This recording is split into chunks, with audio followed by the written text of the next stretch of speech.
Hello friends, a warm welcome to all of you in my YouTube channel Education Adda 24/7। आप सभी का स्वागत है हमारे YouTube चैनल एजुकेशन अड्डा 24/7 पर। आप सभी का स्वागत है हमारे YouTube चैनल एजुकेशन अड्डा 24/7। एजुकेशन अड्डा 24/7 एंड अखिलेश एजुकेशन सेंटर पर।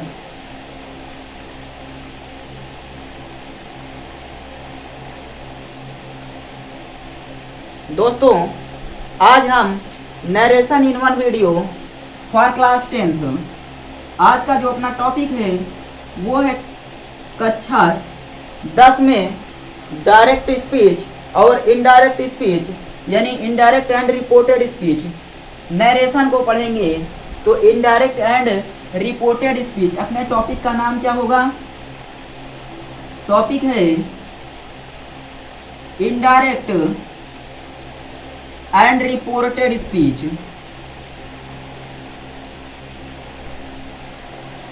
ये होने वाला है आज का अपना टॉपिक।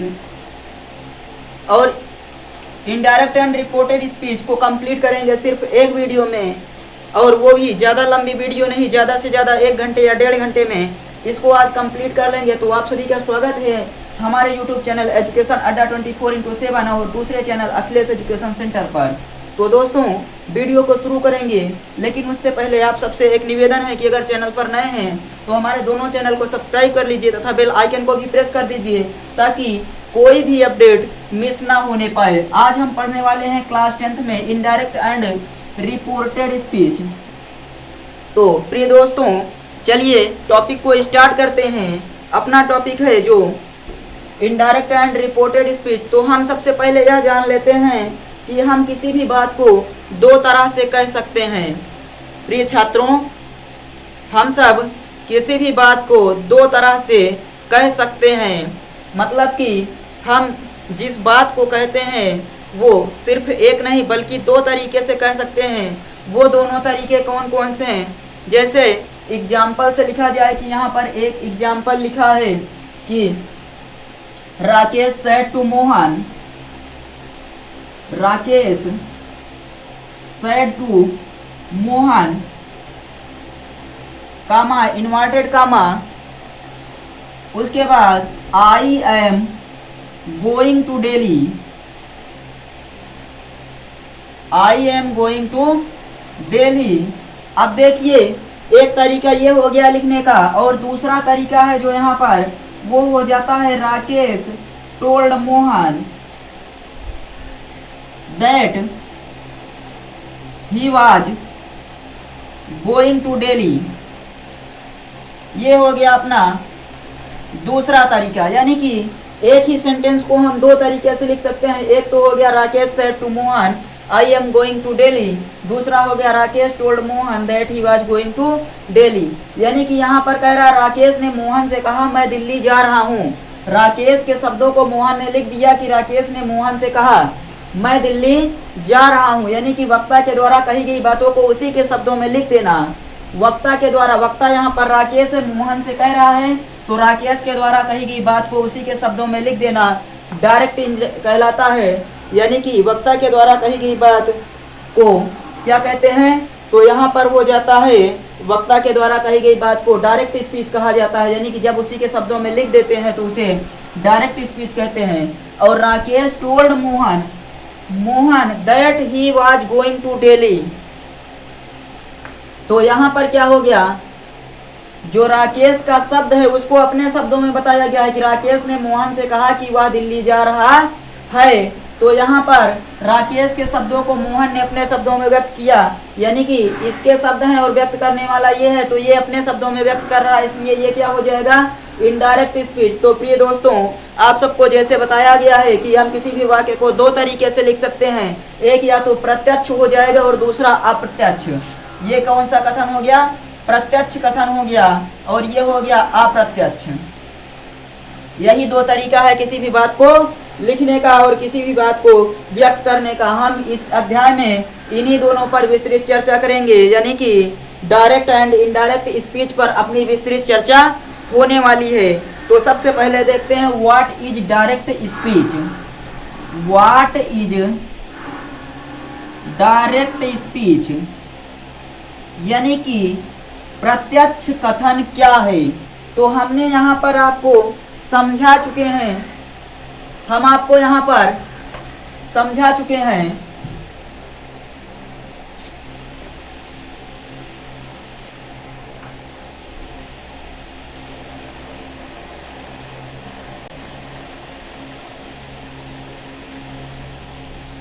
तो दोस्तों हम यहाँ पर देख रहे थे कि व्हाट इज डायरेक्ट स्पीच यानी कि डायरेक्ट स्पीच यानी प्रत्यक्ष कथन क्या है। तो यहाँ पर आप समझ चुके हैं कि यदि जो वक्ता है उसकी बात को उसी के शब्दों में कह देना, वक्ता के द्वारा कही गई बात को उसी के शब्दों में लिखना ही प्रत्यक्ष कथन कहलाता है। तो डायरेक्ट स्पीच की परिभाषा क्या हो जाएगी, अपने शब्दों में कही गई बात, जो अपने शब्दों में कही गई बात यानी राकेश के शब्द में मोहन के द्वारा, यानी कि राकेश के शब्द मोहन से बोले जा रहे हैं तो राकेश जो बोल रहा है वही क्या हो जाएगा, प्रत्यक्ष कथन हो जाएगा। तो अपने शब्दों में कही गई बात डायरेक्ट स्पीच या प्रत्यक्ष कथन कहलाती है। अपने शब्द मतलब वक्ता। तो वक्ता के द्वारा कही गई बातों को, वक्ता के द्वारा कही गई बातों को डायरेक्ट स्पीच कहते हैं। स्पीच कहते हैं यानी कि वक्ता के द्वारा कही गई बात को प्रत्यक्ष कथन कहते हैं, डायरेक्ट स्पीच कहते हैं। अर्थात वक्ता के द्वारा कही गई बात को इन्वर्टेड कामा में ज्यों का त्यों लिख दिया जाता है। अर्थात वक्ता के द्वारा कही गई बात को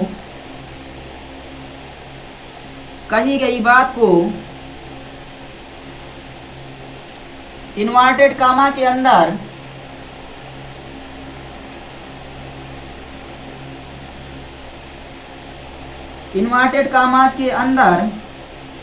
ज्यों का त्यों ही लिख दिया जाता है।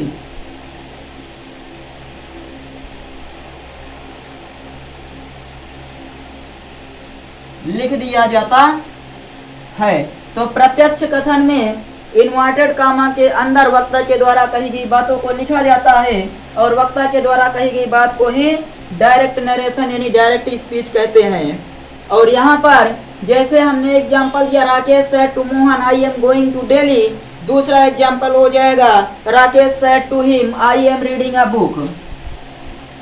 Rakesh said to him comma inverted comma I am reading a book.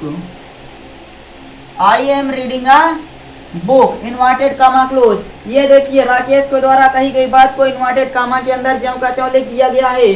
तो ये हो जाएगा डायरेक्ट स्पीच। और अब देख लेते हैं, इसको स्क्रीनशॉट ले लीजिए। तो अब अगला टॉपिक जो है अपना देख लेते हैं, इनडायरेक्ट स्पीच।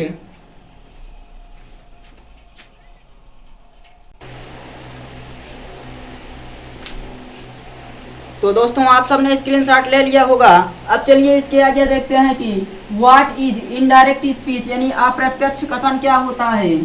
तो अप्रत्यक्ष कथन में हो जाएगा कि वक्ता के द्वारा कही गई बात को उसी के शब्दों में ना लिखकर बल्कि उसमें अपने आप से कुछ जोड़ या घटाकर लिखना इनडायरेक्ट नरेशन कहलाता है, अप्रत्यक्ष कथन कहलाता है। तो लिखेंगे यहाँ पर what is indirect narration. What is indirect speech लिख दीजिए, यानी कि अप्रत्यक्ष कथन क्या है।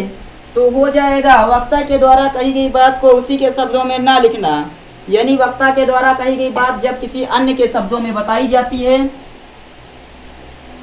वक्ता के द्वारा कही गई बात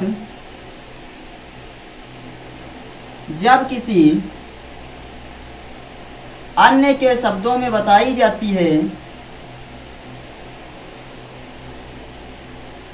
अन्य के शब्दों में बताई जाती है, तो उसे इनडायरेक्ट स्पीच कहते हैं। इनडायरेक्ट स्पीच कहते हैं। वक्ता के द्वारा कही गई बात को जब किसी अन्य के शब्दों में बताई जाती है तो उसे इनडायरेक्ट स्पीच कहते हैं। जैसे अभी अभी हमने लिखा था Rakesh said to Mohan, Rakesh said to Mohan, तो इसको हम बना दिए थे टोल्ड में। Rakesh told Mohan that he was going to Delhi, going to Delhi.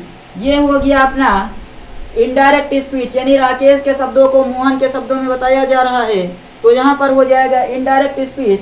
और जब राकेश के शब्दों को राकेश के ही शब्दों में बताया जाता है तो उसे कहा जाता है डायरेक्ट स्पीच। अब आगे देख लेते हैं कि डायरेक्ट स्पीच के दो भाग होते हैं। There are two part of direct speech. कौन कौन से भाग हैं उस पर चर्चा करेंगे। यहाँ पर लिखते हैं कि डायरेक्ट स्पीच के दो भाग होते हैं।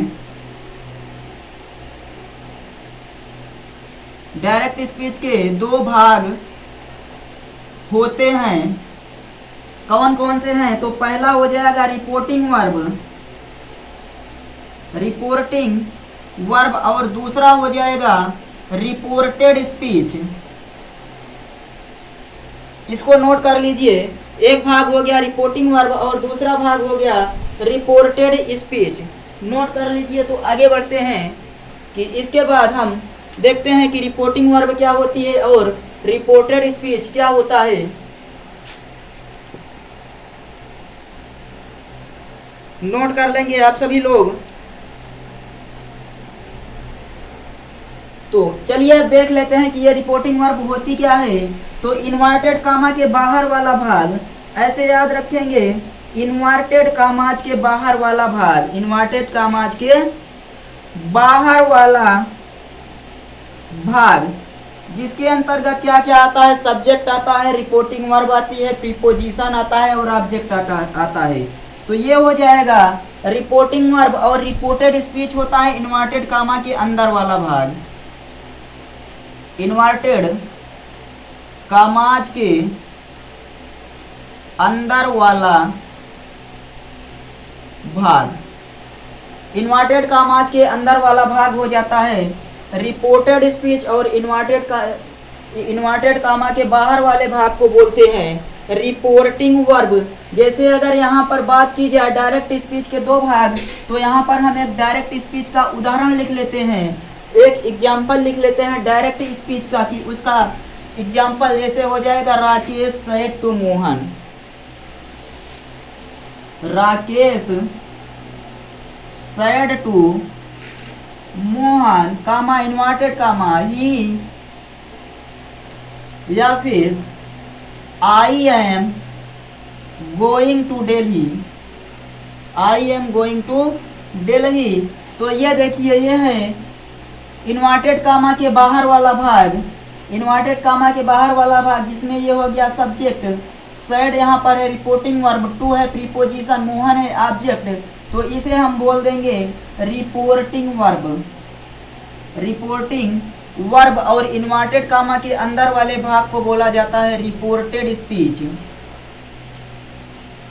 Reported speech. ये हो गए दो भाग, किसके किसके, तो यहाँ पर डायरेक्ट स्पीच के दो भाग हो गए, Rakesh said to Mohan reporting verb comma inverted comma के अंदर वाला भाग रिपोर्टेड स्पीच कहा जाता है।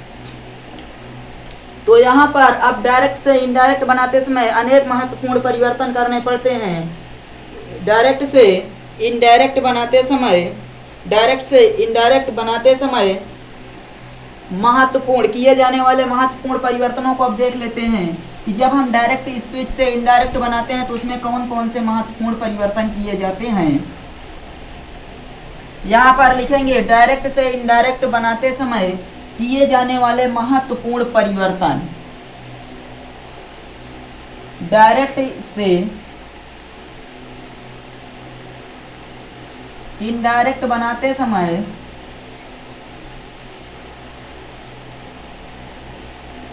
किए जाने वाले महत्वपूर्ण परिवर्तन सबसे पहला जो परिवर्तन इसमें किया जाता है डायरेक्ट से इनडायरेक्ट बनाते समय, वो होता है अपना कनेक्टिव वर्ड का प्रयोग। कनेक्टिव वर्ड का प्रयोग, यहाँ पर हमने कामा और इन्वर्टेड कामा को हटाकर कनेक्टिव वर्ड दैट का प्रयोग किया है। दूसरा हो जाता है टेंस में परिवर्तन। टेंस में परिवर्तन आप सभी ने ध्यान दिया होगा, तो ऊपर वाले वाक्य में प्रेजेंट कंटीन्यूअस टेंस लिखा हुआ था और नीचे वाले वाक्य में यानी कि डायरेक्ट में प्रेजेंट कंटीन्यूअस, तो इनडायरेक्ट में पास्ट कंटीन्यूअस टेंस लिखा गया था। और पर्सनल प्रोनाउन में भी परिवर्तन होता है। पर्सनल प्रोनाउन का परिवर्तन, पर्सनल प्रोनाउन का परिवर्तन। उसके बाद जो चौथा आ जाता है अपना, वो हो जाता है एक और इम्पॉर्टेंट परिवर्तन जिसे कहते हैं समीप वाले वाक्यों, समीप वाले शब्दों का परिवर्तन। समीप वाले शब्दों का परिवर्तन। ये चार महत्वपूर्ण परिवर्तन हैं जो डायरेक्ट से इनडायरेक्ट बनाते समय किए जाते हैं। इन्हीं को ध्यान में रखते हुए हम क्लास 10th का संपूर्ण नरेशन सॉल्व कर लेंगे। तो अब इसे हम ध्यान में रखते हुए आगे बढ़ते हैं। तो आप सब लोग बस इतना याद रखिएगा कि यहाँ पर कनेक्टिव वर्ड का प्रयोग किया जाता है, टेंस में परिवर्तन, पर्सनल प्रोनाउन का परिवर्तन और समीप वाले वाक्यों का परिवर्तन किया जाता है। अब चलिए इसके आगे देखते हैं कि यदि हमारी रिपोर्टिंग वर्ब, ध्यान रखेंगे रिपोर्टिंग वर्ब यानी कि कामा इन्वर्टेड कामा के बाहर वाला भाग प्रेजेंट या फ्यूचर के किसी भी टेंस में होगा तो रिपोर्टेड स्पीच के टेंस में कोई परिवर्तन नहीं होगा। लिखेंगे यहाँ पर कि यदि हमारी reporting verb,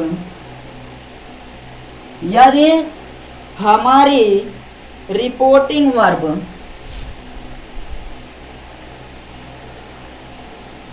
reporting verb present या फ्यूचर, प्रेजेंट या फ्यूचर टेंस के किसी भी फॉर्म में होगी, किसी भी फॉर्म में होगी तो रिपोर्टेड स्पीच के टेंस में, रिपोर्टेड स्पीच के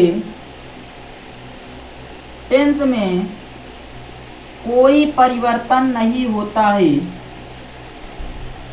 कोई परिवर्तन नहीं होता है।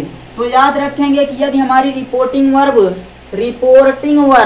प्रेजेंट या फ्यूचर टेंस के किसी भी फॉर्म में होगी, प्रेजेंट या फ्यूचर टेंस के चाहे प्रेजेंट इंडेफिनिट फॉर्म हो, कंटीन्यूअस फॉर्म हो, परफेक्ट या फिर परफेक्ट कंटीन्यूअस फॉर्म हो, तो रिपोर्टेड स्पीच के टेंस में कोई भी परिवर्तन नहीं होगा।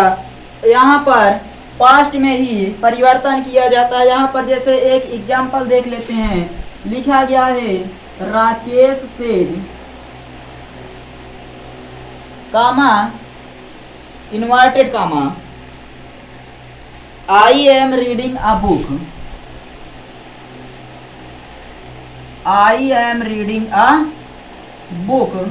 और उसके बाद हम यहाँ पर देख सकते हैं कि जो अपनी रिपोर्टिंग वर्ब लिखी हुई है वो उसमें यस या ईएस लगा हुआ है, तो ये क्या हो जाएगी, प्रेजेंट टेंस हो जाएगी। और प्रेजेंट टेंस में अगर रिपोर्टिंग वर्ब है तो रिपोर्टेड स्पीच के टेंस में कोई परिवर्तन नहीं होगा, रिपोर्टेड स्पीच के टेंस में कोई भी परिवर्तन नहीं होता है। जैसे यहाँ पर इसका इनडायरेक्ट बनाएंगे तो हो जाएगा Rakesh says comma inverted comma के स्थान पर दैट, उसके बाद ही हो जाएगा। यहाँ पर ही आई किसके अनुसार, सब्जेक्ट के अनुसार। आगे बताया जाएगा किस प्रकार परिवर्तन हो रहा है। आई सब्जेक्ट के अनुसार, सब्जेक्ट है राम, राम का यहाँ पर हो जाएगा ही, और उसके बाद ही के साथ लगता है is reading a book, he is reading a book, इस प्रकार बनेगा। और एक और एग्जाम्पल जैसे देख लेते हैं, लिखा गया है Rakesh is saying Rakesh is saying comma inverted comma I am reading a book. Rakesh is saying I am reading a book, तो इसका हो जाएगा राकेश, यहाँ पर इज सेइंग लिखा हुआ है तो इसे हम वही लिख देंगे, इज सेइंग दैट, ये हो जाएगा ही, आई सब्जेक्ट के अनुसार चेंज होगा और यहाँ पर आई एम लिखा हुआ है तो आई एम भी किस में बन जाएगा, इज में, और रीडिंग अ बुक। तो इस प्रकार अन्य टेंस में भी होता है, फ्यूचर टेंस में भी यही नियम लागू होता है। जैसे यहाँ पर लिख दिया जाए राकेश विल से दैट, यहाँ पर Rakesh will say that I am reading a book, तो यहाँ पर क्या हो जाएगा, Rakesh will say that he, उसके बाद विल है तो ही के अनुसार क्या हो जाएगा, विल रीडिंग अ बुक, यानी कि सेम वही हो जाएगा।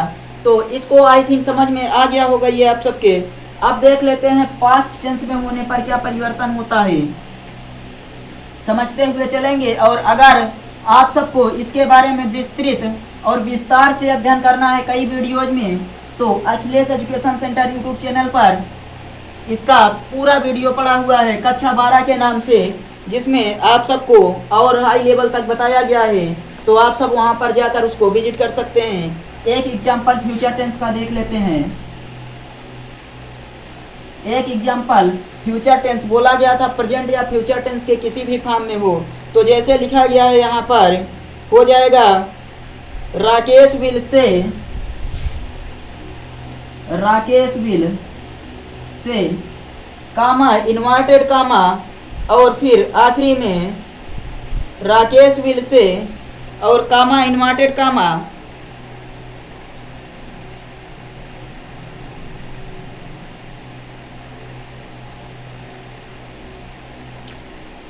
आखिरी में हम यहाँ पर लिख देंगे यही जो इसमें लिखा गया था कि आई am reading a book, I am reading a book, तो हो जाएगा राकेश विल से दैट, और उसके बाद फिर उसी प्रकार से यहाँ पर भी बन जाएगा सेम वही जैसे इसमें लिखा गया था। तो अब हम पास्ट वाला देखते हैं। फ्यूचर में भी सेम वैसे होता है कि टेंस में कोई भी परिवर्तन नहीं होगा, जिस टेंस में लिखा गया है हम उसे भी टेंस में लिख देंगे। तो चलिए अब देखते हैं अपना पास्ट टेंस।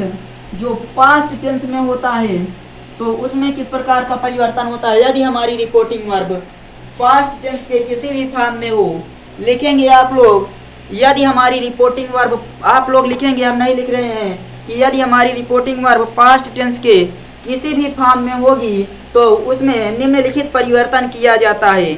अब बारी बारी से हम देखेंगे कि यदि पास्ट इंडेफिनिट टेंस में है तो उसका परिवर्तन किस में करेंगे, पास्ट कंटिन्यूअस टेंस में है तो उसका परिवर्तन किस में करेंगे। इसको अब हम बारी बारी से देखेंगे। तो आप लोग लिख लीजिए कि यदि हमारी रिपोर्टिंग वर्ब पास्ट टेंस के किसी भी फॉर्म में होगी तो हम उसमें निम्नलिखित परिवर्तन करते हैं। पास्ट टेंस के किसी भी फॉर्म में होगी तो हम उसमें परिवर्तन निम्नलिखित प्रकार से करते हैं, यानी कि वो भी सब पास्ट में ही बदल जाता है, पास्ट में ही बदल जाता है।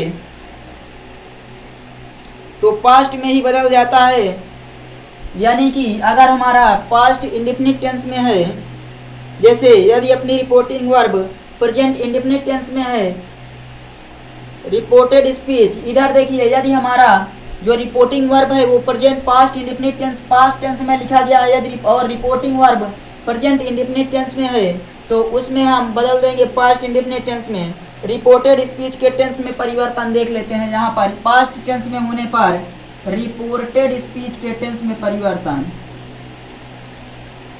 रिपोर्टेड स्पीच के टेंस में परिवर्तन कब, जब हमारी रिपोर्टिंग वर्ब पास्ट टेंस में होगी।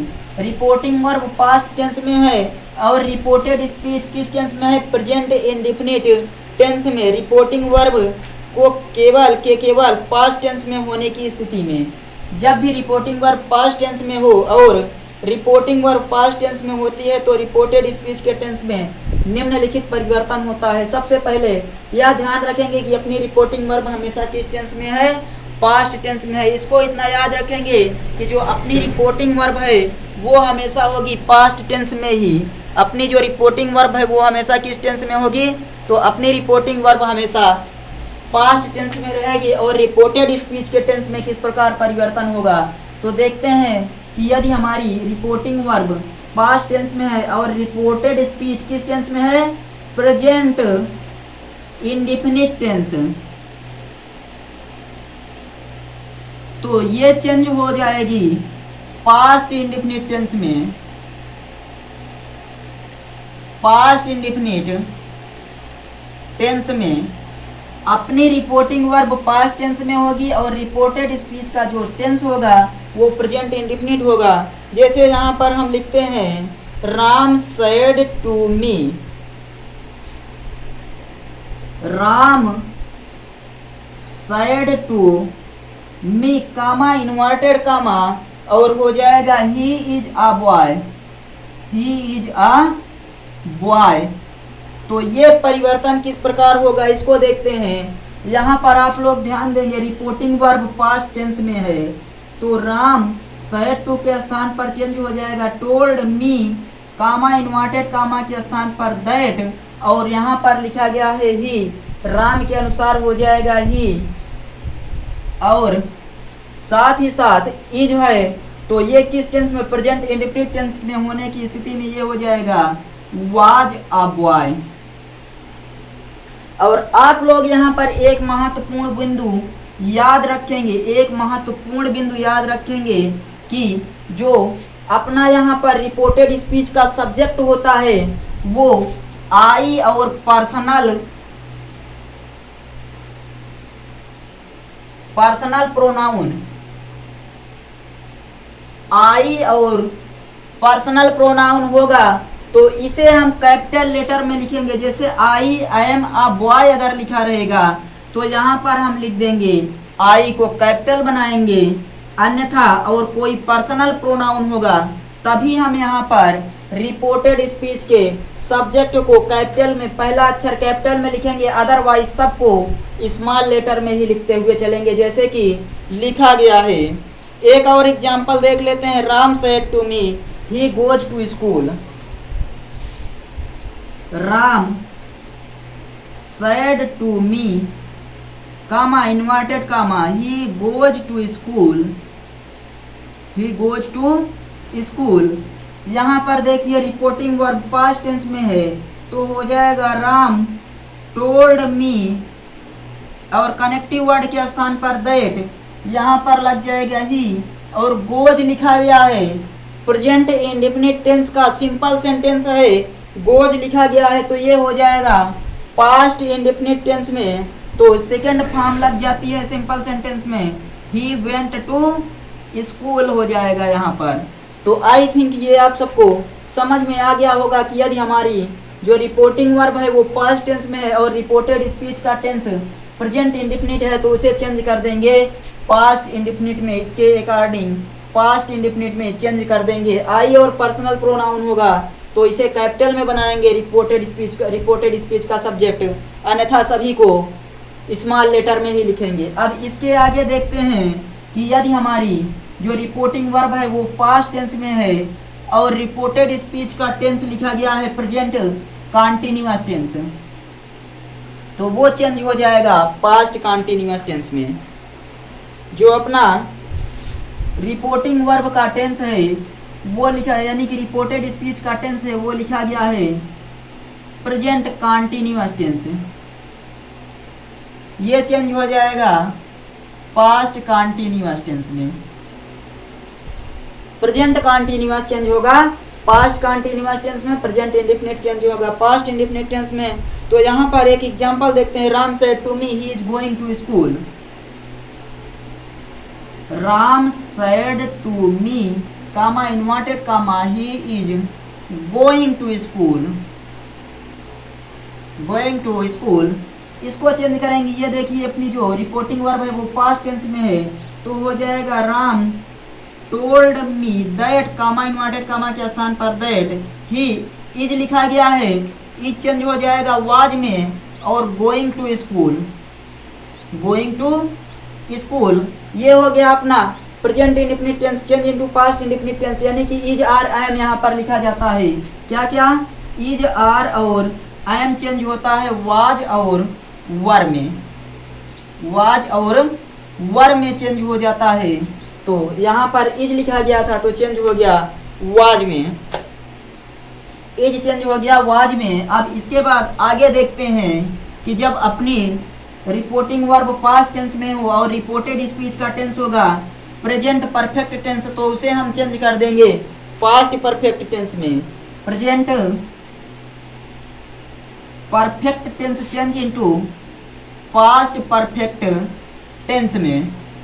जैसे यहाँ पर हैज हैव चेंज हो जाएगा हैड में, हैज और हैव किस में चेंज होगा, तो यहाँ पर हैव, हैज और हैव मान लीजिए यहाँ पर लिखा गया हैज हैव गॉन, तो ये चेंज हो जाएगा हैड गॉन में, हैड गॉन में। इसका एग्जाम्पल देखते हैं, Ram said to me he has gone to school. Ram said to me comma inverted comma he has gone to school.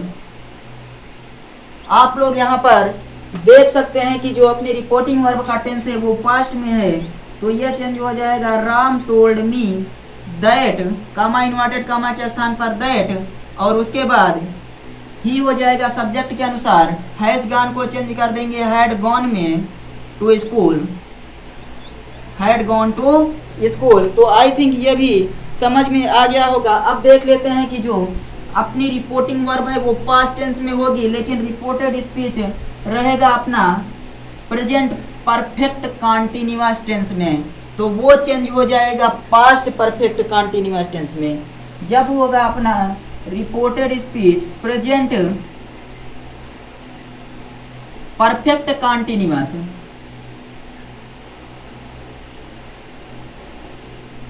Present perfect continuous tense में,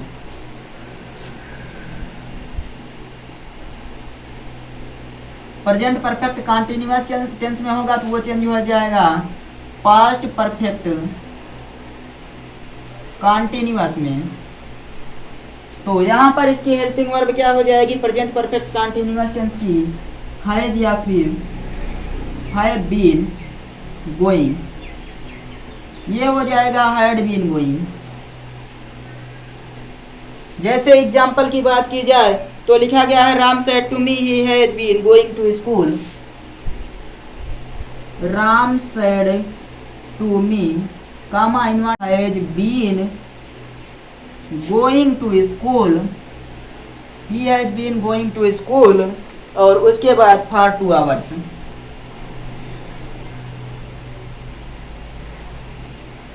फॉर 2 आवर्स। इसे change करेंगे हम, तो ये सेड टू लिखा गया है, रिपोर्टिंग वर्ब अपनी है पास्ट टेंस में, तो Ram told me that he had been going to school for 2 hours, for 2 hours.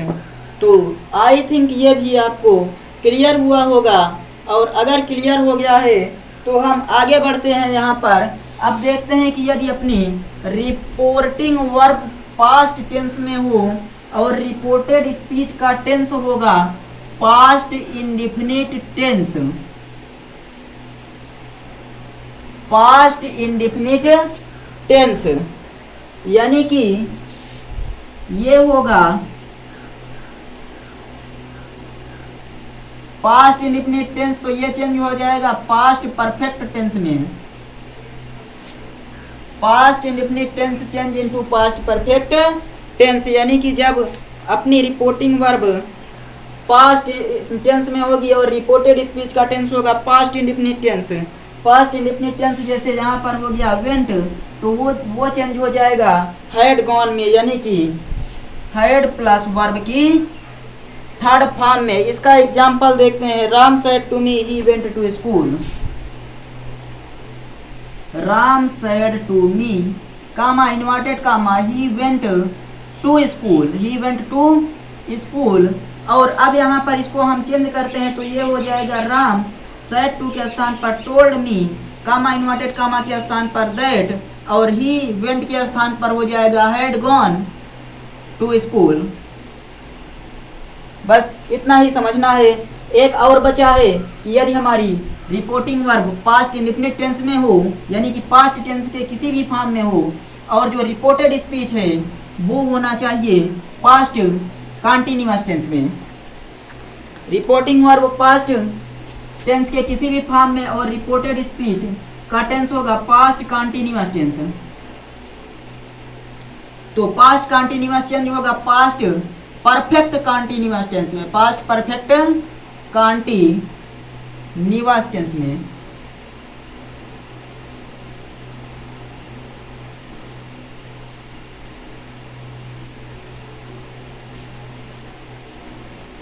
तो पास्ट कंटीन्यूअस टेंस चेंज हो जाएगा पास्ट परफेक्ट कंटीन्यूअस टेंस में। जैसे वाज वर गोइंग लिखा है, वाज ऑब्लिक वर गोइंग, तो ये चेंज हो जाएगा पास्ट परफेक्ट कंटीन्यूअस टेंस में। तो हो जाएगा यहाँ पर had been going, had been going. इसको हम बनाते हैं यहाँ पर एक एग्जाम्पल के माध्यम से। लिखा गया है Ram said to me he was going to school. Ram said to me comma inverted comma he was going to school, he was going to school. तो इसे हम चेंज करेंगे तो हो जाएगा राम सेड टू के स्थान पर told me comma inverted comma के स्थान पर दैट, ही वाज के स्थान पर हो जाएगा वाज गोइंग के स्थान पर had been going to school, had been going to school हो जाएगा यहाँ पर। Ram told me that he had been going to school. तो इसको आप लोग नोट कर लेंगे और ये इस प्रकार अपना कंप्लीट हो गया कि यदि हमारी रिपोर्टिंग वर्ब पास्ट टेंस के किसी भी फॉर्म में होगी, यदि अपनी जो रिपोर्टिंग वर्ब है वो पास्ट टेंस के किसी भी फॉर्म में होगी, तो रिपोर्टेड स्पीच के टेंस में निम्नलिखित अनुसार परिवर्तन होता है। और किस प्रकार परिवर्तन होता है उसको हमने देख लिया। अब आगे देखते हैं कि यदि हमारी जो रिपोर्टिंग वर्ब है और रिपोर्टेड स्पीच है उसमें अब किस प्रकार से परिवर्तन को देखते हैं कि जो अपना past perfect past continuous tense past perfect continuous tense में हो गया, और उसके बाद हो गया फ्यूचर इंडेफिनिट टेंस में नो चेंज होता है। Future indefinite tense change into, ध्यान से देखेंगे, future indefinite tense change into, ध्यान से देखेंगे कि अगर यहां पर लिखा गया है शैल गो और विल गो, दो चीजें होंगी यहाँ पर, तो शुड गो और वुड गो में चेंज हो जाएगा।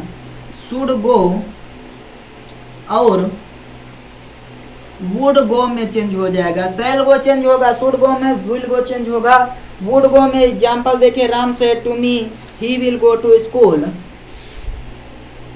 Ram said to me comma inverted comma he will go to school. यहाँ पर हो जाएगा Ram told me, said to change होगा टोल्ड में, दैट ही विल गो किस में चेंज हो जाएगा, वुड गो टू स्कूल। और अगर यहीं पर आ जाए शैल गो तो वो चेंज हो जाएगा शुड गो में, विल गो वुड गो में, और शैल गो चेंज हो जाएगा शुड गो में। इसी प्रकार फ्यूचर परफेक्ट टेंस तथा फ्यूचर परफेक्ट कंटीन्यूअस का विल या शैल सदैव वुड या शुड में ही बदलता है। और अब देख लेते हैं यहाँ पर कुछ एक्सेप्शन कि जो अपना रिपोर्टिंग वर्ब पास्ट टेंस में होगा फिर भी रिपोर्टेड स्पीच के टेंस में कोई परिवर्तन नहीं होगा। एक्सेप्शन है अपवाद। ध्यान देंगे कि यदि हमारी रिपोर्टिंग वर्ब पास्ट टेंस के किसी भी फॉर्म में होगी तब भी रिपोर्टेड स्पीच के टेंस में कोई परिवर्तन नहीं होगा। ये एक्सेप्शन है जिसको हमें याद रखना है। और 2-3 चीजें हैं जिसे हम याद रखेंगे तो ये अपना कंप्लीट हो जाएगा। यहाँ पर लिखेंगे exception in the use of tense, यानी कि कालों के प्रयोग में अपवाद। कालों के प्रयोग में अपवाद, exception in usages of tenses, कालों के प्रयोग में अपवाद।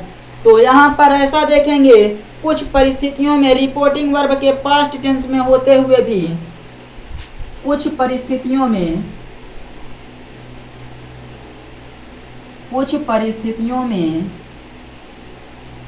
रिपोर्टिंग वर्ब के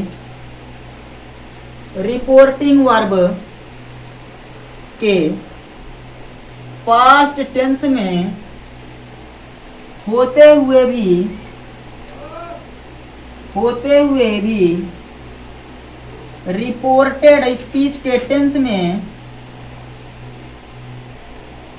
रिपोर्टेड स्पीच के टेंस में कोई परिवर्तन नहीं होता है, कोई परिवर्तन नहीं होता है। ऐसी कौन कौन सी स्थितियां हैं जिसके बारे में हमें पढ़ना है कि यहाँ पर जो रिपोर्टिंग वर्ब पास्ट टेंस में है फिर भी रिपोर्टेड स्पीच के टेंस में कोई परिवर्तन नहीं होता है। ऐसा कौन कौन सी स्थितियों में होता है? तो सबसे पहला, यदि कोई ऐसा शब्द आ जाए, ऐसा सेंटेंस आ जाए या ऐसी स्पीच आ जाए जो सदैव सत्य रहने वाली हो, यानी कि यूनिवर्सल ट्रूथ रहने वाले कथन, सदैव सत्य यूनिवर्सल ट्रूथ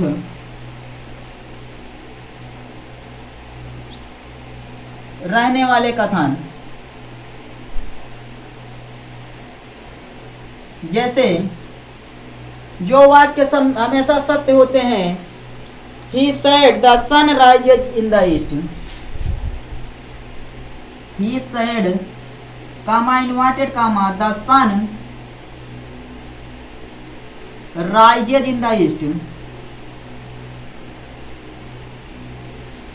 तो यहाँ पर देख सकते हैं आप कि अपनी रिपोर्टिंग वर्ब पास्ट टेंस में है फिर भी रिपोर्टेड स्पीच के टेंस में कोई परिवर्तन नहीं होगा। यदि हम रिपोर्टेड स्पीच के टेंस में परिवर्तन कर देंगे तो यहाँ पर अर्थ का अनर्थ हो जाएगा, क्योंकि the sun rises in the east यानी सूर्य पूर्व की ओर निकलता है, तो निकलता है, निकलता था और निकलता भी रहेगा। तो यहाँ पर अगर हम यहाँ पर इसके अनुसार लिख देते हैं राइज्ड, तो हो जाएगा कि सूर्य पूर्व की ओर से निकलता था, मतलब अब नहीं निकलता है। तो ये क्या हो जाएगा? गलत। इसलिए हम क्या करेंगे, यहाँ पर इसमें कोई परिवर्तन नहीं करते हैं, लिख देंगे ही सेड और उसके बाद कामा इन्वर्टेड कामा के स्थान पर that the sun rises in the east, rises in the east. ये पहला हो गया। और दूसरा आप देखते हैं इसी से रिलेटेड एक example, he said to the boys the earth moves around the sun, he said to the boys comma inverted comma the earth moves round the sun. अब इसको किस प्रकार बनाएंगे, यहाँ पर देख सकते हैं ये भी यूनिवर्सल ट्रूथ है। पृथ्वी सूर्य के चारों ओर चक्कर लगाती है, लगाती थी और लगाती ही रहेगी। अगर हम यहाँ पर मूव्स के स्थान पर मूव्ड कर देते हैं, मतलब पृथ्वी सूर्य के चारों ओर चक्कर लगाती थी लेकिन अब नहीं लगाती, जो कि गलत है। तो इस प्रकार सदा सत्य रहने वाले वाक्य में भी ये पास्ट टेंस में रिपोर्टिंग वर्ब है, he told the boys that, आगे हो जाएगा the earth moves round the sun, the earth moves round the sun हो जाएगा। तो इस प्रकार परिवर्तन किया जाएगा। सबसे पहला वाक्य है when the situation of universal truth, यानी कि सार्वभौमिक सत्य होने की स्थिति में, कथन के सार्वभौमिक, स्टेटमेंट के सार्वभौमिक सत्य होने की स्थिति में क्या होता है, रिपोर्टिंग वर्ब के पास्ट टेंस में होते हुए भी हम रिपोर्टेड स्पीच के टेंस में कोई परिवर्तन नहीं करते हैं, क्योंकि यहाँ पर परिवर्तन करने के बाद अर्थ का अनर्थ हो जाता है, जो कि गलत हो जाएगा। तो यहाँ पर सदा सत्य रहने वाले वाक्य को इसी प्रकार बनाया जाता है, इसलिए इसे पहला अपवाद माना गया। अपवाद हो गया, एक्सेप्शन नंबर 1। अब देखते हैं, इसे नोट कर लेंगे और उसके बाद अब देखते हैं एक्सेप्शन नंबर 2। दूसरी स्थिति क्या है, तो यदि आदत बताने वाले स्टेटमेंट आ जाएं, हैबिचुअल एक्शन, यानी कि जहां पर किसी की आदत व्यक्त की जाए, तो यहां पर लिखेंगे, क्या लिखेंगे, किसी आदत का उल्लेख होने पर। हैबिचुअल एक्शन यानी किसी आदत, यानी हैबिचुअल एक्शन से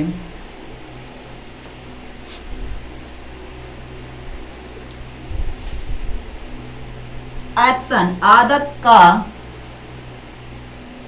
उल्लेख होने पर, किसी आदत का उल्लेख हो जाए, जैसे कुत्ते अजनबियों पर भौंकते हैं, the dog barks at strangers, यानी the dog barks at strangers, तो ये हो जाएगी कुत्तों की आदत अजनबियों पर भौंकने वाली। तो इसे हम समझते हैं किसी आदत का उल्लेख होने पर, जैसे he said dogs bark at, he said comma inverted comma dogs bark at strangers, यानी कि कुत्ते अजनबियों पर भौंकते हैं।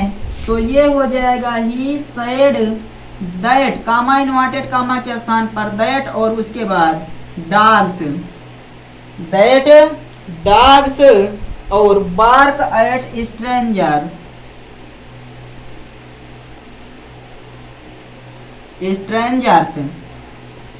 तो आई थिंक ये समझ में आ गया होगा। और एक एग्जांपल और देखते हैं, he said to me when the teacher comes in the class. यहाँ पर लिखते हैं he said to me comma inverted comma when the teacher comes in the class, when the teacher comes in the class the students stand up।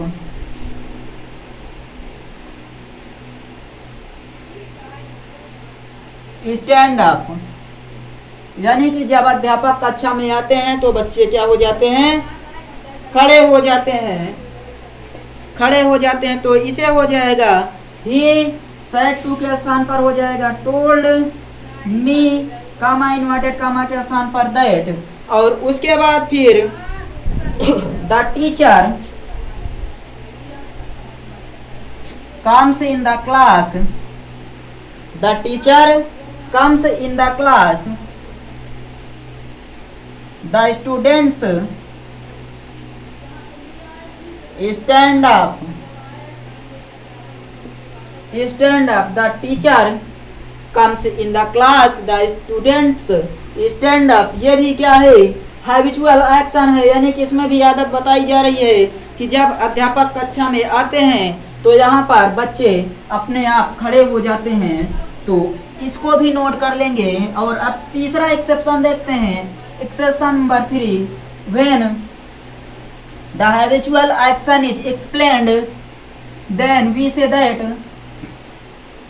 rule of exception will be followed in narration। The third situation is historical fact। Historical facts ऐतिहासिक सत्य का उल्लेख होने पर, ऐतिहासिक सत्य का उल्लेख होने पर, ऐतिहासिक सत्य का उल्लेख होने पर भी हम रिपोर्टिंग वर्ब के पास्ट टेंस में होते हुए भी रिपोर्टेड स्पीच के टेंस में कोई परिवर्तन नहीं करते हैं। जैसे यहाँ पर एग्जाम्पल लिखते हैं, एग्जाम्पल लिखेंगे, she said the teacher said the Kalidas is the Shakespeare of India. She said comma inverted comma the teacher said Kalidas is the Shakespeare of India।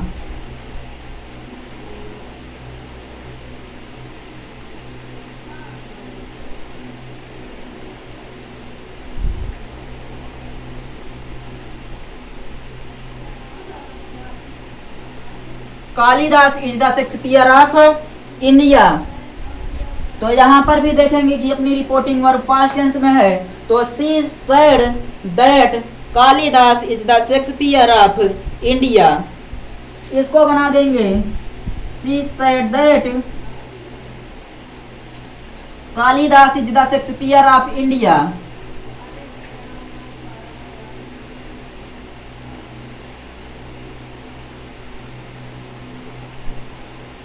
Kalidas is the Shakespeare of India. तो I think आपको यह समझ में आया होगा कि कालिदास को भारत का शेक्सपियर कहा जाता है। तो यहाँ पर भी हो जाएगा। अब मतलब अगर हम इसे पास्ट टेंस में परिवर्तित करने की कोशिश करेंगे तो ये हो जाएगा कालिदास को शेक्सपियर ऑफ इंडिया कहा जाता था, अब नहीं कहा जाता, जो कि गलत है। अब भी कालिदास को शेक्सपियर ऑफ इंडिया कहा जाता है और कहा जाता ही रहेगा। इसलिए ये भी हो जाएगा कि हिस्टोरिकल फैक्ट का उल्लेख होने पर क्या करेंगे, रिपोर्टिंग वर्ब के पास्ट टेंस में होते हुए भी रिपोर्टेड स्पीच के टेंस में कोई परिवर्तन नहीं करेंगे। जैसे एक और एग्जांपल देखा जाए तो he said to me, he said to me, और उसके बाद आगे बोल देंगे Taj Mahal, Taj Mahal is situated in Agra. तो उसमें भी कोई परिवर्तन नहीं हो जाएगा, कोई परिवर्तन नहीं होगा। या फिर अब आगे चौथा एग्जांपल यहाँ पर अपना जो एक्सेप्शन नंबर 4 देखते हैं, प्रोवर्ब का उल्लेख होने पर, किसी कहावत का उल्लेख होने पर। तो यहाँ पर लिखेंगे प्रोवर्ब, यानी कि कहावत का उल्लेख होने पर। जब कहावत का उल्लेख होने पर पास्ट टेंस में रिपोर्टिंग वर्ब होगी, फिर भी रिपोर्टेड स्पीच के टेंस में कोई परिवर्तन नहीं होगा। जैसे लिखा गया है she said to her love is blind, she said to her comma inverted comma love is blind. अब ओरिजिनली में लव इज नॉट ब्लाइंड, यानी कि क्या कोई जीव है जो अंधा होगा। ये क्या है, कहावत है। तो इस प्रकार हम यहाँ पर बनाएंगे she told her that love is blind, love is blind हो जाएगा। She said honesty is the best policy, तो she said that honesty is the best policy लिख देंगे यहाँ पर। She said comma inverted comma honesty is the best policy, ईमानदारी एक अच्छी नीति है। तो ये हो जाएगा she said that honesty is the best policy, honesty is the best policy. तो आप लोग इसे नोट कर लेंगे, आप सभी लोग इसे नोट कर लेंगे और उसके बाद हम आगे देखेंगे। तो आई थिंक आप सबने इसको नोट कर लिया होगा। अपवाद आप सबको पता चल गया कि 4 स्थितियां हैं। कौन कौन सी स्थितियां? तो सबसे पहले आपने देखा कि यदि कोई सार्वभौमिक सत्य आ जाए, in the situation of universal truth we can not change direct into indirect, यानी कि not change in tenses of reported speech when the reporting verb is also on past tense, यानी कि हमारी रिपोर्टिंग वर्ब के past tense के होते हुए भी हम रिपोर्टिंग वर्ब रिपोर्टेड स्पीच के टेंस में कोई परिवर्तन नहीं करेंगे जब हमें सार्वभौमिक सत्य का कथन प्राप्त होगा। दूसरी स्थिति है इन the situation, second situation, habitual action, when the habitual action of any statement then we cannot be change reported speech, tense of reported speech when the tense of reporting verb is also on past indefinite tense या past tense।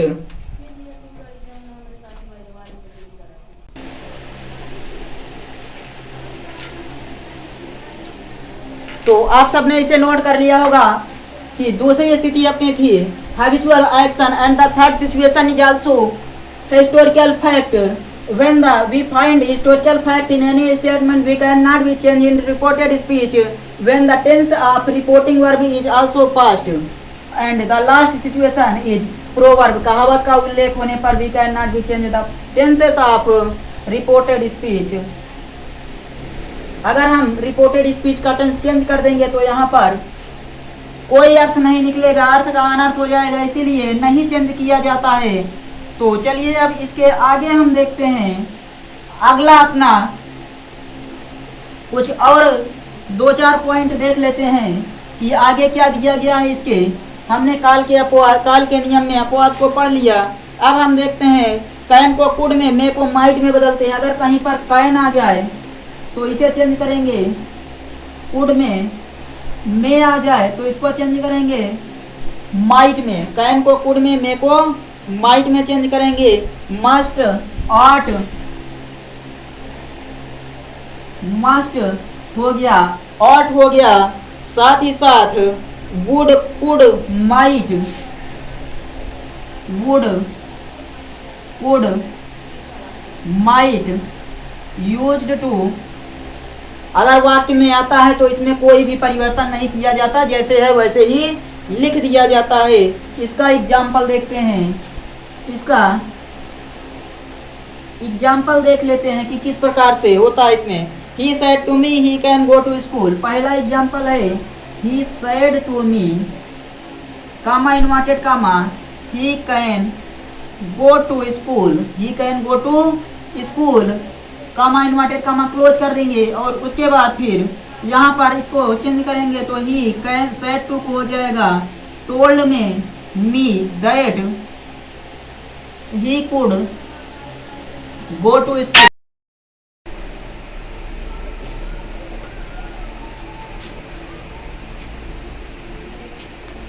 तो इसका example हो जाएगा he said to me he can go to school.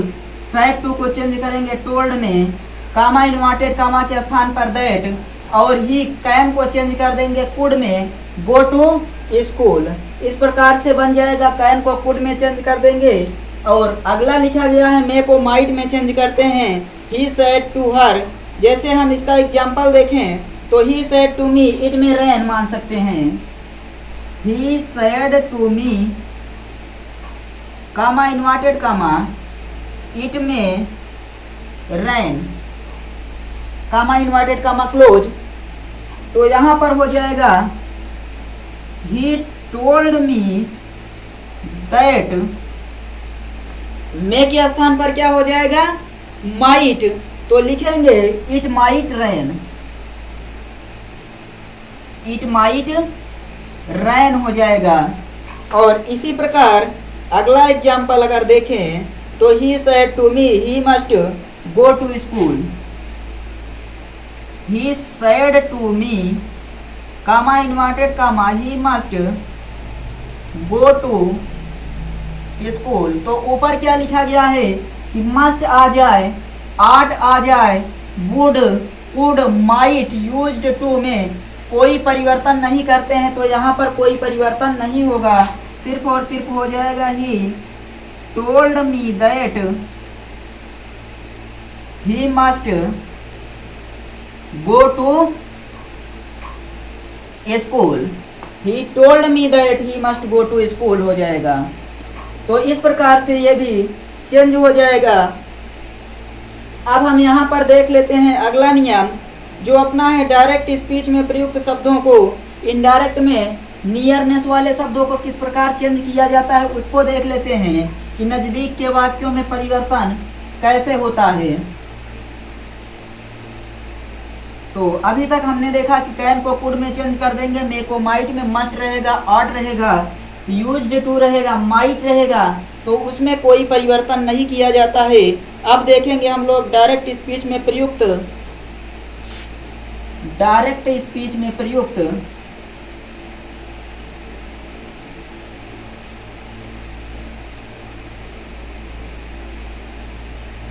निम्नलिखित वाक्यों का नजदीक के वाक्यों में परिवर्तन। निम्नलिखित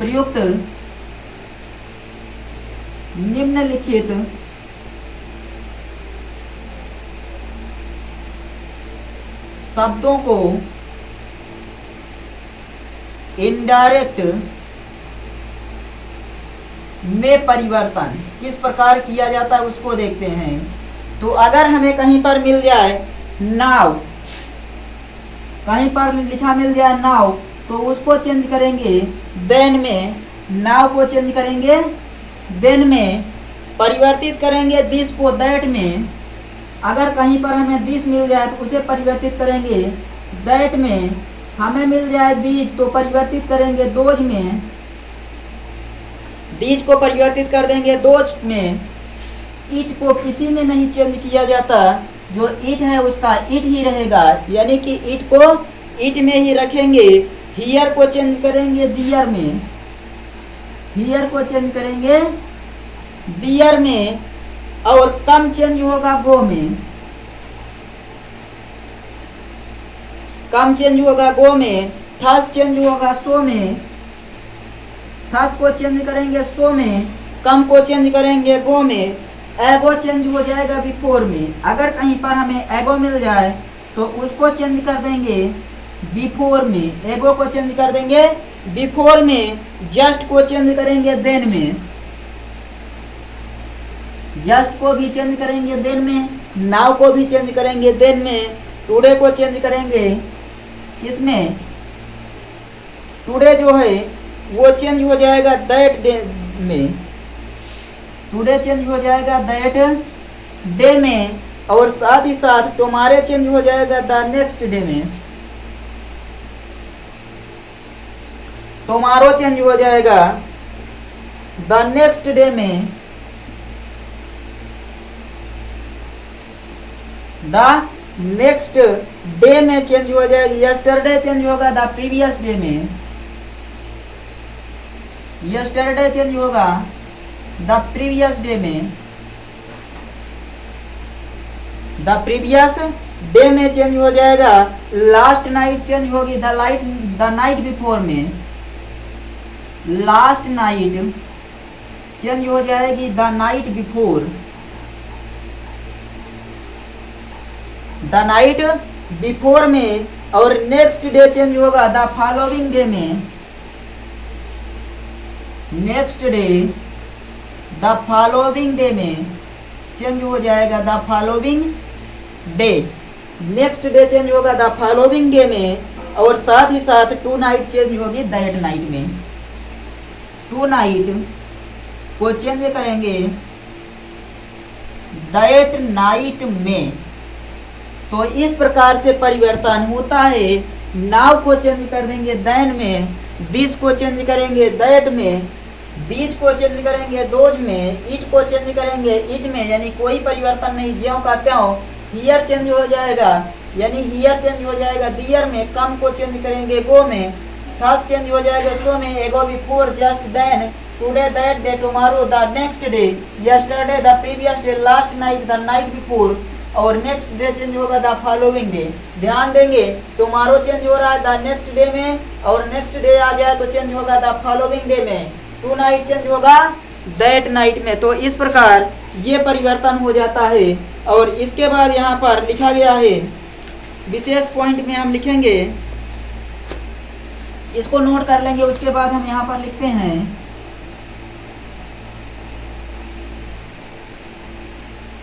नोट करने के बाद इसे हम लिखते हैं नोट पॉइंट में। नोट पॉइंट में यहाँ पर हम लिखेंगे,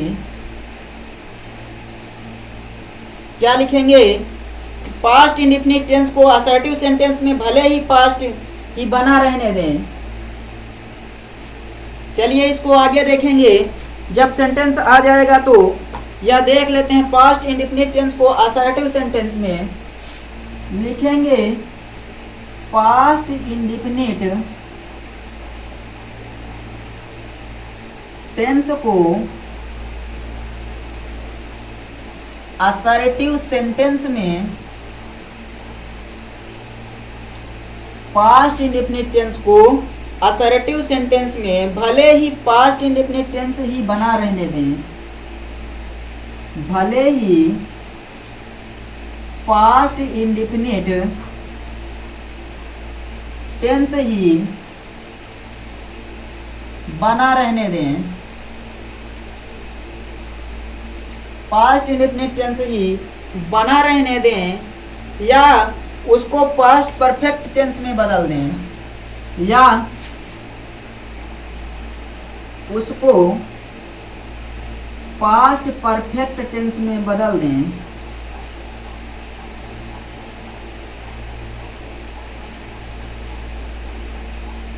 पास्ट परफेक्ट टेंस में बदल दें, किंतु इंट्रोगेटिव सेंटेंस में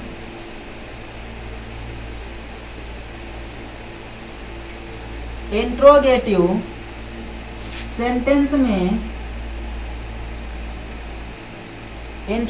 सेंटेंस में पास्ट इंडेफिनिट टेंस को पास्ट परफेक्ट टेंस में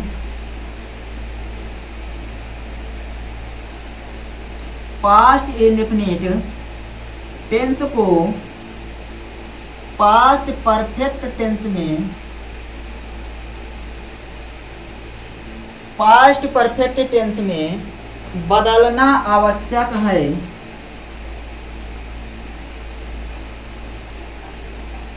बदलना आवश्यक है।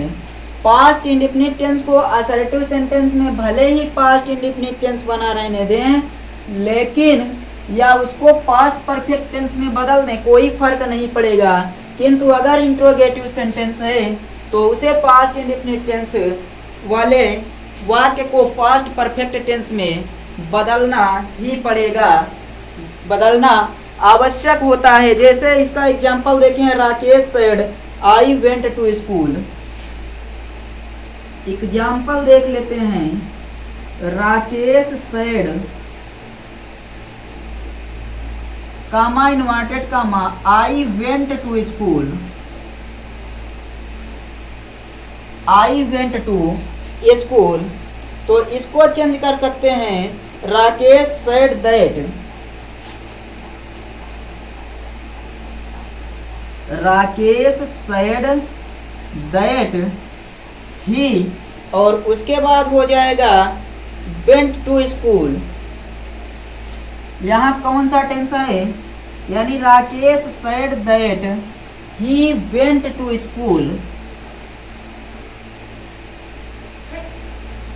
ही वेंट टू स्कूल कह रहा है, देखिए पास्ट इंडेफिनिट टेंस को असर्टिव में बदलते समय पास्ट इंडेफिनिट टेंस ही बना रहने दें, पास्ट इंडेफिनिट टेंस ही बना रहने दें, या पास्ट परफेक्ट टेंस में बदल दें। पास्ट परफेक्ट टेंस में क्या हो जाएगा, Rakesh said that, I change हो जाएगा ही में, वेंट चेंज हो जाएगा हैड गॉन टू स्कूल, इसमें परिवर्तित कर दें। दोनों वाक्य सही है, चाहे ही वेंट टू स्कूल रहने दें या फिर he had gone to school कर दें, दोनों सही है। लेकिन इंट्रोगेटिव सेंटेंस में परिवर्तन भिन्न रूप से होता है। यहाँ पर देखते हैं इंट्रोगेटिव, जैसे Rakesh said when did he go to Delhi. Rakesh said comma inverted comma when did he go to Delhi. When did he go to Delhi, तो ये हो जाएगा राकेश आस्क्ड, अपने आप से हिम मानेंगे, सेड टू हिम को हो जाएगा राकेश आस्क्ड हिम, और यहाँ पर कामा इन्वर्टेड कामा लिखा है, तो इंट्रोगेटिव वाला। तो दोस्तों हम लोग देख रहे थे पर्सनल प्रोनाउन में परिवर्तन संबंधी नियम, और उसमें हमने कहा था कि हमें पर्सनल प्रोनाउन से संबंधित नियमों को पढ़ने से पहले यह जान लेना चाहिए कि जो समस्त नाउन होते हैं, प्रॉपर और कॉमन नाउन, वे हमेशा थर्ड पर्सन में होते हैं। तो हम यहाँ पर कुछ पर्सनल प्रोनाउन को लिखेंगे। लिखते हैं यहाँ पर पर्सनल प्रोनाउन। ये हो गया personal pronoun, first person, second person, third person. ये है फर्स्ट पर्सन, सेकेंड पर्सन और थर्ड पर्सन। और यहाँ पर नंबर, यानी कि सिंगुलर नंबर है या प्लूरल नंबर, इसे देखेंगे। और उसके बाद यहाँ पर हम आगे लिख लेते हैं, सबसे आगे हो जाएगा, कुछ इस प्रकार से बना लेंगे, कुछ और बड़ा बॉक्स बनाएंगे कुछ इस प्रकार से। और यहाँ पर हम देखेंगे कि अपना जो ये बॉक्स बन रहा है फर्स्ट सेकंड और थर्ड पर्सन का, सिंगुलर प्लूरल का। यहाँ पर नॉमिनेटिव केस होता है, नॉमिनेटिव केस, पोसेसिव केस और ऑब्जेक्टिव केस।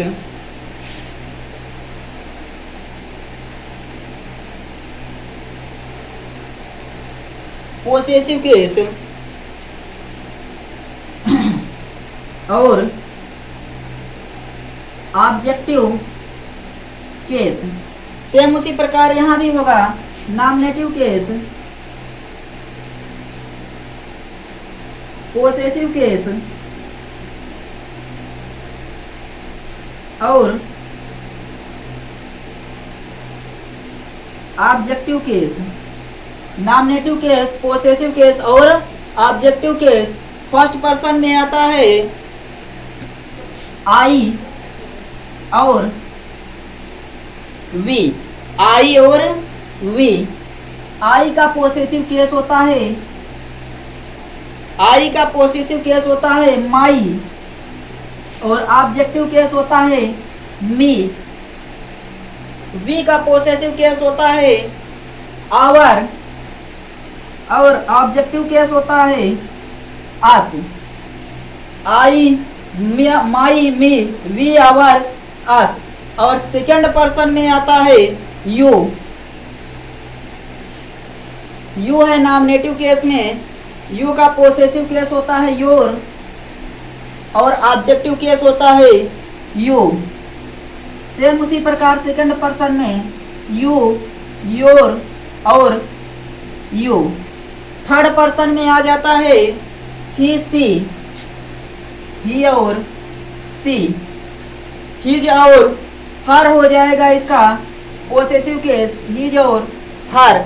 ऑब्जेक्टिव केस भी हो जाएगा हिम और हर, हिम और हर हो जाएगा।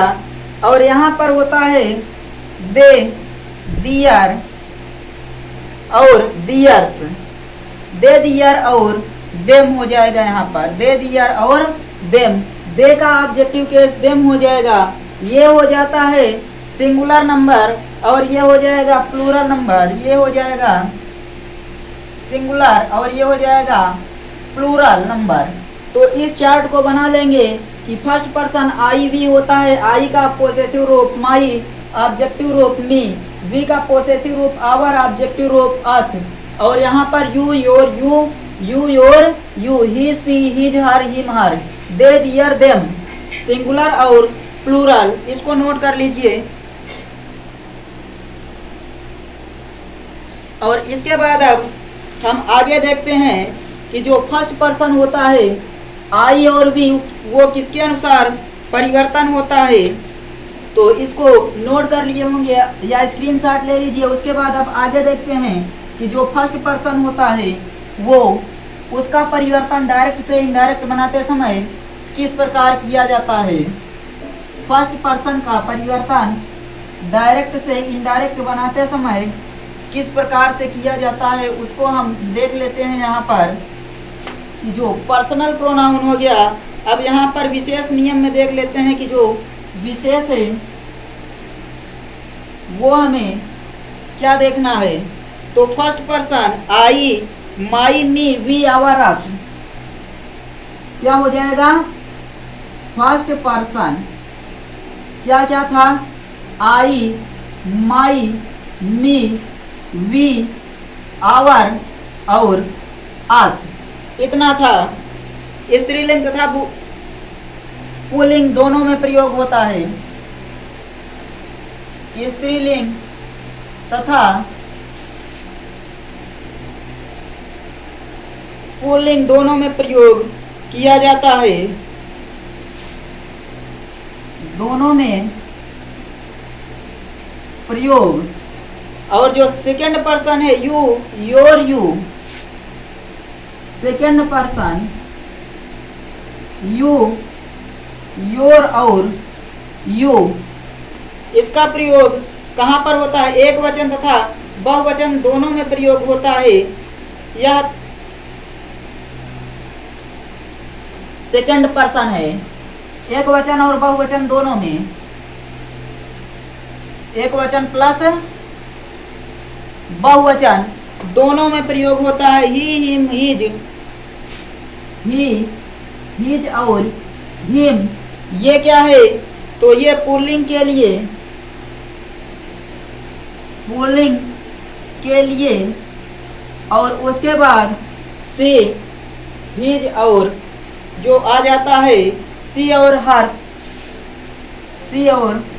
हर स्त्रीलिंग के लिए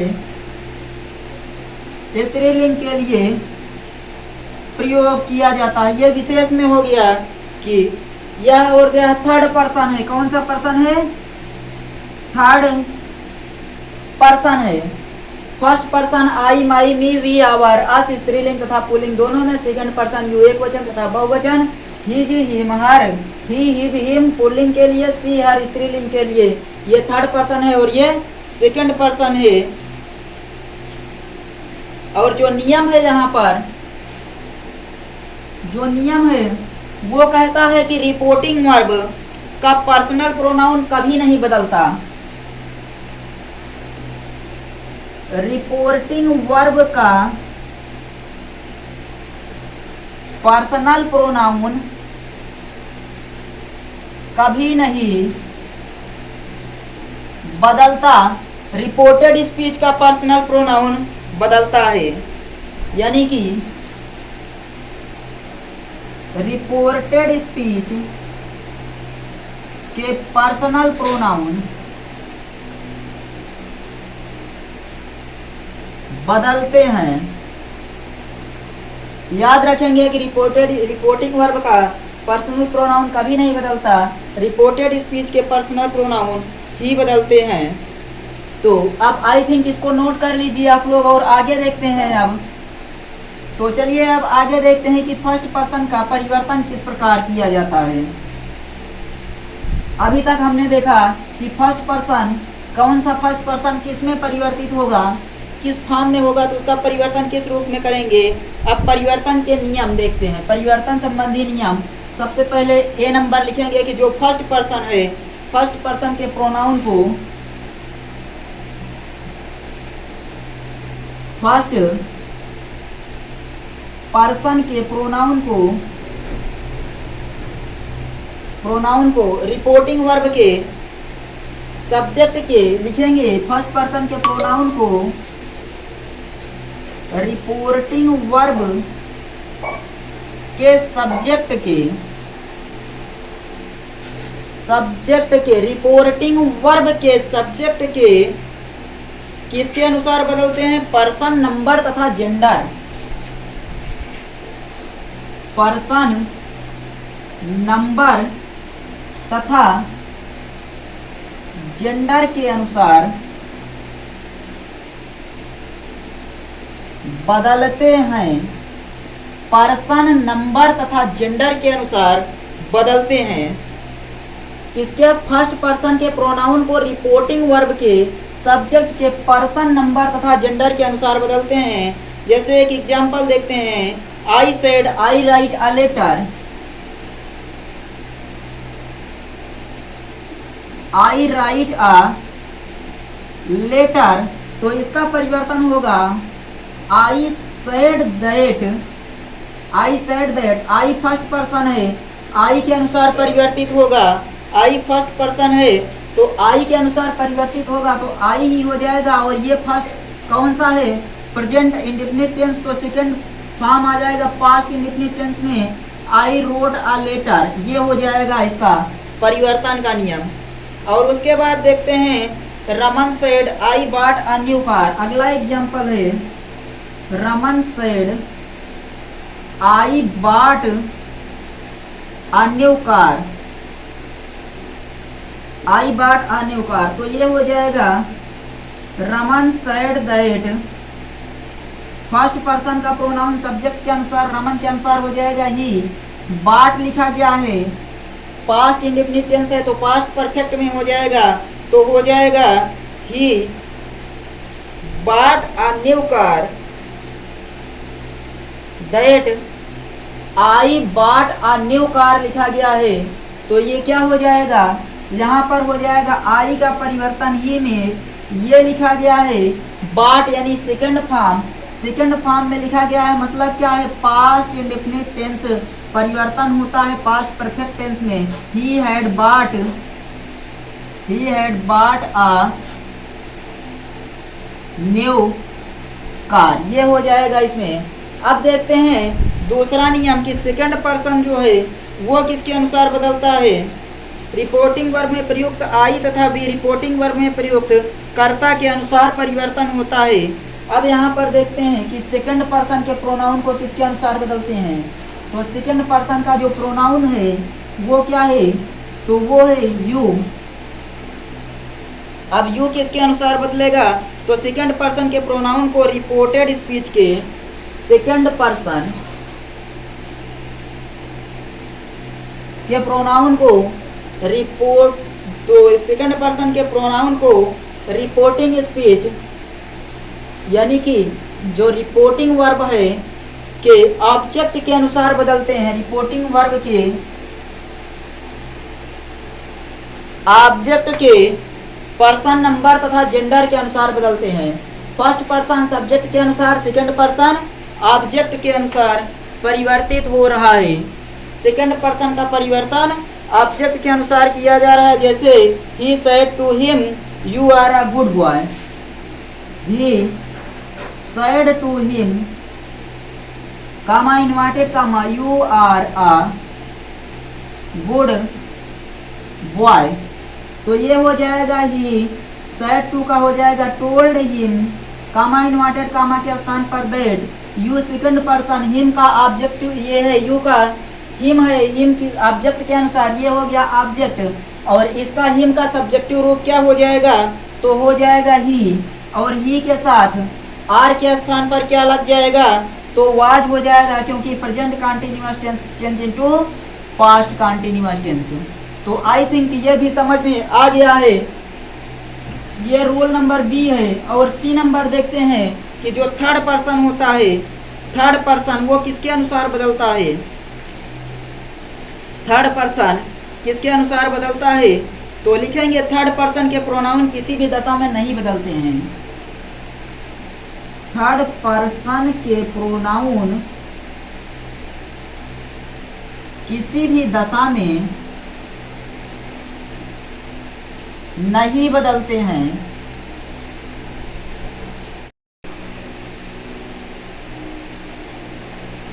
तो आप सबने अभी तक देख लिया है कि फर्स्ट पर्सन सब्जेक्ट के अनुसार, सेकंड पर्सन ऑब्जेक्ट के अनुसार और थर्ड पर्सन में नो चेंज। तो फर्स्ट पर्सन सब्जेक्ट के अनुसार, सेकंड पर्सन ऑब्जेक्ट के अनुसार, थर्ड पर्सन में नो चेंज। तो इसे सन का नियम भी कहा जाता है, क्योंकि यस ओ एन फॉलो हो रहा है, सब्जेक्ट ऑब्जेक्ट और नो चेंज। तो आई थिंक आप सबको ये समझ में आया होगा। अब चलिए इसके आगे हम इंट्रोगेटिव सेंटेंस देखेंगे अगले वीडियो में। और अगर आप सबको ये समझ में आया है तो वीडियो को शेयर कीजिए, चैनल को सब्सक्राइब कीजिए तथा बेल आइकन को भी प्रेस कर दीजिए, ताकि कोई भी नोटिफिकेशन आए तो आप सबको तुरंत मिल जाए और कोई भी अपडेट की नोटिफिकेशन तुरंत मिल जाए। चलिए मिलते हैं नेक्स्ट वीडियो में, तब तक के लिए बाय।